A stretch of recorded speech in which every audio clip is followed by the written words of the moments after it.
നമ്മൾ അറിഞ്ഞിട്ട് ഒരു 3 വർഷമായല്ലേ? 3 വർഷമാണ്. 3 അല്ല 2.5 വർഷം. 2 വർഷം. തളർന്നു വീണ ഉടനെ തന്നെ ദുര്യോധനൻ ദുശാസനനെ നോക്കി. ദുശാസനൻ ഉടൻ തന്നെ തന്റെ കയ്യിലുണ്ടായിരുന്ന പാനീയം ഭീമന് കൊടുത്തു. ദാഹിച്ച് തളർന്ന ഭീമൻ അത് വെപ്രാളത്തോടെ കുടിക്കുവാൻ തുടങ്ങി. ഉടനെ തന്നെ ഭീമന്റെ നെഞ്ച് ശക്തമായി ഇടിക്കാൻ തുടങ്ങി. സഹോദര, എന്റെ ശരീരമാകെ തളരുന്നു. എനിക്ക് ശ്വാസം മുട്ടുന്നു. എന്നെ രക്ഷിക്കൂ. അല്ല, വലിയ ദൈവപുത്രന്മാരില്ലേ, ഈ മനുഷ്യരുടെ സഹായമൊക്കെ ആവശ്യമുണ്ടോ നിങ്ങൾക്ക്? ഉടനടി അവർ ഭീമന്റെ ശരീരം കാട്ടുവള്ളികൾ ഉപയോഗിച്ച് കെട്ടി.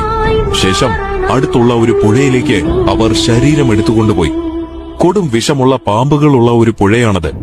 മരണം ഒന്നുകൂടി ഉറപ്പിക്കാനായിരുന്നു അവർ ആ പുഴ തന്നെ തിരഞ്ഞെടുത്തത്.